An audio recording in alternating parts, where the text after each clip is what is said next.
Chapter 11. Killing the Demons Vatsa and Baka.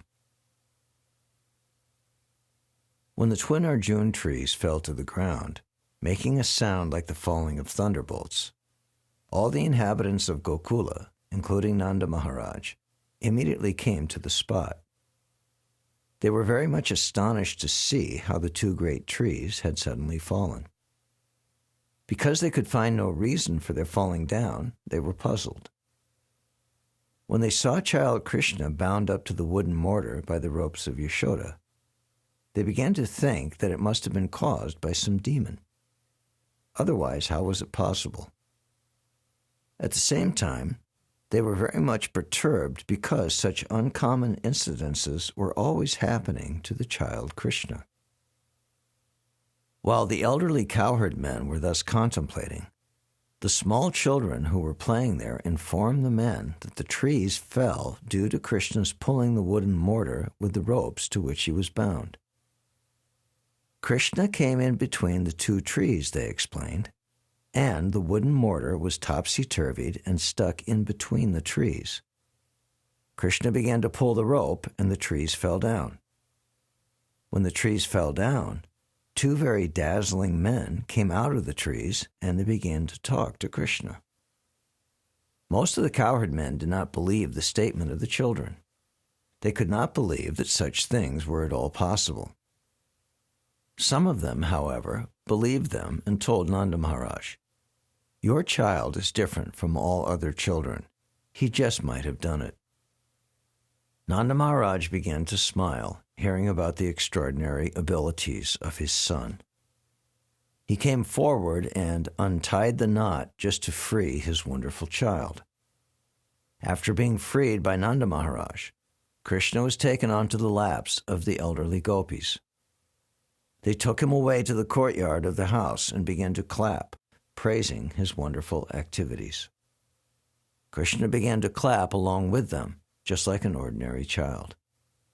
The Supreme Lord Krishna, being completely controlled by the gopis, began to sing and dance, just like a puppet in their hands. Sometimes Mother Yashoda used to ask Krishna to bring her a wooden plank for sitting. Although the wooden plank was too heavy to be carried by a child, still somehow or other Krishna would bring it to his mother. Sometimes while worshipping Narayan, his father would ask him to bring his wooden slippers, and Krishna, with great difficulty, would put the slippers on his head and bring them to his father. When he was asked to lift some heavy article and was unable to lift it, he would simply move his arms. In this way, daily, at every moment, he was the reservoir of all pleasure to his parents. The Lord was exhibiting such childish activities before the inhabitants of Vrindavan because he wanted to show the great philosophers and sages searching after the absolute truth, how the supreme absolute truth, personality of Godhead, is controlled by and subject to the desires of his pure devotees.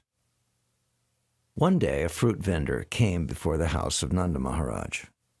Upon hearing the vendor call, "If anyone wants fruits, please come and take them from me," Child Krishna immediately took some grains in his palm and went to get fruits in exchange. In those days, exchange was by barter. Therefore, Krishna might have seen his parents exchange fruits and other things by bartering grains, and so he imitated. But his palms were very small, and he was not very careful to hold them tight, so he was dropping the grains. The vendor who came to sell fruits saw this and was very much captivated by the beauty of the Lord, so he immediately accepted whatever few grains were left in his palm and filled his hands with fruits. In the meantime, the vendor saw that his whole basket of fruit had become filled with jewels. The Lord is the bestower of all benediction. If someone gives something to the Lord, he is not the loser. He is the gainer by 1,000,000 times. One day, Lord Krishna, the liberator of the twin Arjun trees, was playing with Balaram and the other children on the bank of the Jamuna. And because it was already late in the morning, Rohini, the mother of Balaram, went to call them back home. But Balaram and Krishna were so engrossed in playing with their friends that they did not wish to come back. They just engaged themselves in playing more and more. When Rohini was unable to take them back home, she went home and sent Mother Yashoda to call them again.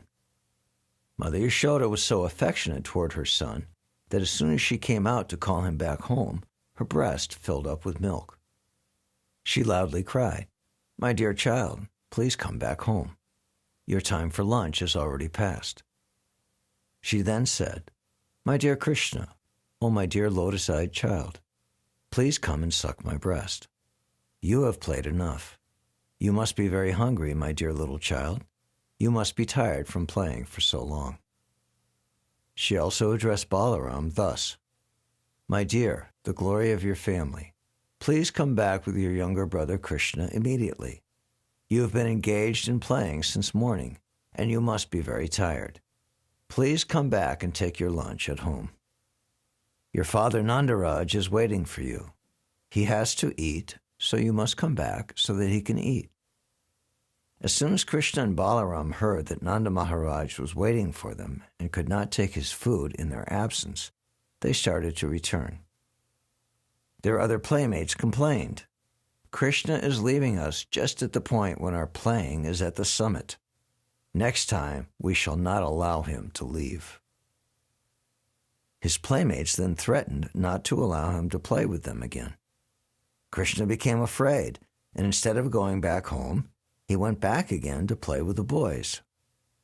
At that time, Mother Yashoda scolded the children and told Krishna, "My dear Krishna, do you think that you are a street boy? You have no home? Please come back to your home. I see that your body has become very dirty from playing since early morning. Now come home and take your bath. Besides, today is your birthday ceremony. Therefore, you should come back home and give cows in charity to the Brahmins. Don't you see how your playmates are decorated with ornaments by their mothers? You should also be cleansed and decorated with nice dress and ornaments. Please, therefore, come back, take your bath, dress yourself nicely, and then again you may go on playing." In this way, Mother Yashoda called back Lord Krishna and Balaram, who were worshipable by great demigods like Lord Brahma and Lord Shiva. She was thinking of them as her children. When Mother Yashoda's children, Krishna and Balaram, came home, she bathed them very nicely and dressed them with ornaments. She then called for the Brahmins, and through her children she gave many cows in charity for the occasion of Krishna's birthday. In this way, she performed the birthday ceremony of Krishna at home. After this incident, all the elderly members of the cowherd men assembled together, and Nanda Maharaj presided. They began to consult amongst themselves how to stop great disturbances in the Mahavan on account of the demons. In this meeting, Upananda, brother of Nanda Maharaj, was present. He was considered to be learned and experienced, and he was a well-wisher of Krishna and Balaram. He was a leader, and he began to address the meeting as follows. "My dear friends, now we should leave here for another place, because we are continually finding the great demons are coming here to disturb the peaceful situation, and they are especially attempting to kill the small children. Just consider Putana and Krishna. It was simply by the grace of Lord Hari that Krishna was saved from the hands of such a great demon. Next, the whirlwind demon took Krishna away in the sky, but by the grace of Lord Hari, he was saved, and the demon fell down on a stone slab and died. Very recently, this child was playing between two trees, and the trees fell down violently, and yet there was no injury to the child. So Lord Hari saved him again. Just imagine the calamity if this child or any other child playing with him were crushed by the falling trees. Considering all these incidences, we must conclude that this place is no longer safe. Let us leave. We have all been saved from different calamities by the grace of Lord Hari. Now we should be cautious and leave this place and reside somewhere where we can live peacefully. I think that we should all go to the forest known as Vrindavan, where just now there are newly grown plants and herbs. It is very suitable for pasturing ground for our cows, and we and our families, the gopis with their children, can very peacefully live there. Near Vrindavan there is Govardhan Hill, which is very beautiful, and there is newly grown grass and fodder for the animals, so there will be no difficulty in living there. I therefore suggest that we start immediately for that beautiful place, as there is no need to waste any more time. Let us prepare all our carts immediately, and if you like, let us go, keeping all the cows in front. On hearing the statement of Upananda, all the cowherd men immediately agreed. Let us immediately go there. Everyone then loaded all their household furniture and utensils on the carts and prepared to go to Vrindavan. All the old men of the village, the children and women, were arranged on seats, and the cowherd men equipped themselves with bows and arrows to follow the carts. All the cows and bulls, along with their calves, were placed in the front, and the men surrounded the flocks with their bows and arrows and began to blow on their horns and bugles. In this way, with tumultuous sound, they started for Vrindavan. And who can describe the damsels of Braj? They were all seated on the carts and were very beautifully dressed with ornaments and costly saris. They began to chant the pastimes of child Krishna as usual. Mother Yashoda and Mother Rohini were seated on a separate cart, and Krishna and Balaram were seated on their laps. While Mother Rohini and Yashoda were riding on the cart, they talked to Krishna and Balaram, and feeling the pleasure of such talks, they looked very, very beautiful. In this way, after reaching Vrindavan, where everyone lives eternally, very peacefully and happily, they encircled Vrindavan and kept the carts all together. After seeing the beautiful appearance of Govardhan on the bank of the river Jamuna, they began to construct their places of residence. While those of the same age were walking together and children were talking with their parents, the inhabitants of Vrindavan felt very happy. At this time, Krishna and Balaram were given charge of the calves. The first responsibility of the cowherd boys was to take care of the little calves. The boys are trained in this from the very beginning of their childhood. So along with other little cowherd boys, Krishna and Balaram went into the pasturing ground and took charge of the calves and played with their playmates. While taking charge of the calves, sometimes the two brothers played on their flutes, and sometimes they played with amalaki fruits and bale fruits, just like small children play with balls. Sometimes they danced and made tinkling sounds with their ankle bells. Sometimes they made themselves into bulls and cows by covering themselves with blankets. Thus, Krishna and Balaram played. The two brothers also used to imitate the sounds of bulls and cows and play at bullfighting. Sometimes they used to imitate the sounds of various animals and birds. In this way, they enjoyed their childhood pastimes apparently like ordinary, mundane children. Once, when Krishna and Balaram were playing on the bank of the Jamuna, a demon of the name Vatsasura assumed the shape of a calf and came there intending to kill the brothers.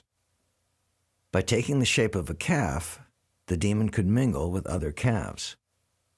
Krishna, however, specifically noticed this, and he immediately told Balaram about the entrance of the demon. Both brothers then followed him and sneaked up upon him. Krishna caught hold of the demon calf by the two hind legs and tail, whipped him around very forcibly, and threw him up into a tree. The demon lost his life and fell down from the top of the tree to the ground. When the demon lay dead on the ground, all the playmates of Krishna congratulated him. "Well done, well done." And the demigods in the sky began to shower flowers with great satisfaction. In this way, the maintainers of the complete creation, Krishna and Balaram, used to take care of the calves in the morning every day, and thus they enjoyed their childhood pastimes as cowherd boys in Vrindavan. All the cowherd boys would daily go to the bank of the river Jamuna to water their calves. Usually, when the calves drank water from the Jamuna, the boys also drank. One day, after drinking, when they were sitting on the bank of the river, they saw a huge animal which looked something like a duck and was as big as a hill. Its top was as strong as a thunderbolt.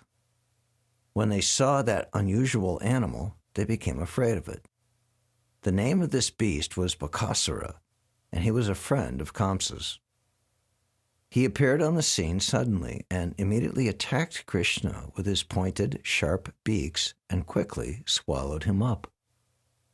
When Krishna was thus swallowed, all the boys, headed by Balaram, became almost breathless, as if they had died. But when the Bakasura demon was swallowing up Krishna, he felt a burning, fiery sensation in his throat. This was due to the glowing effulgence of Krishna. The demon quickly threw Krishna up and tried to kill him by pinching him in his beaks. Bakasura did not know that although Krishna was playing the part of a child of Nanda Maharaj, he was still the original father of Lord Brahma, the creator of the universe. The child of Mother Yashoda, who is the reservoir of pleasure for the demigods, and who is the maintainer of saintly persons, caught hold of the beaks of the great gigantic duck, and before his cowherd boyfriends, bifurcated his mouth, just as a child very easily splits a blade of grass. From the sky, the denizens of the heavenly planets showered flowers like the chameli, the most fragrant of all flowers, as a token of their congratulations. Accompanying the shower of flowers was a vibration of bugles, drums, and conch shells. When the boys saw the showering of flowers and heard the celestial sounds, they became struck with wonder. When they saw Krishna, they all, including Balaram, were so pleased that it seemed as if they had regained their very source of life.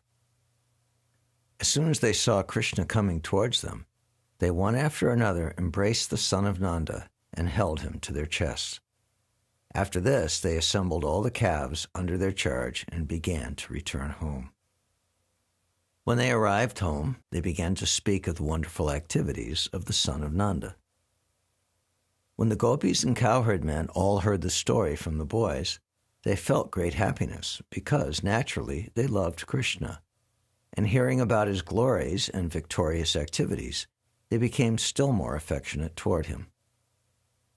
Thinking that the child Krishna was saved from the mouth of death, they began to see his face with great love and affection.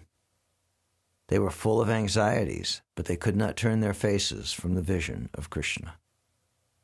The gopis and the men began to converse amongst themselves about how the child Krishna was attacked in so many ways and so many times by so many demons, and yet the demons were killed and Krishna was uninjured.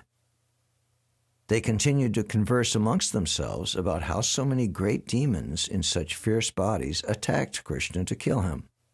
But by the grace of Hari, they could not cause even a slight injury. Rather, they died like small flies in a fire.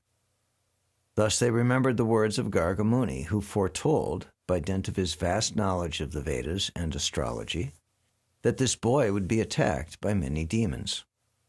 Now they actually saw that this was coming true, word for word.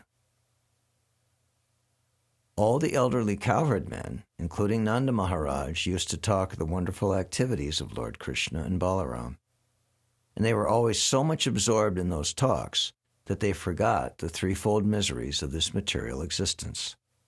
This is the effect of Krishna consciousness. What was enjoyed 5,000 years ago by Nanda Maharaj can still be enjoyed by persons who are in Krishna consciousness simply by talking about the transcendental pastimes of Krishna and his associates. Thus, both Balaram and Krishna enjoyed their childhood pastimes, imitating the monkeys of Lord Ramachandra, who constructed the bridge over the ocean, and Hanuman, who jumped over the water to Ceylon. and they used to imitate such pastimes among their friends, and so happily passed their childhood life. Thus ends the Bhaktivedanta purport of the 11th chapter of Krishna, killing the demons Vatsasura and Bakasura.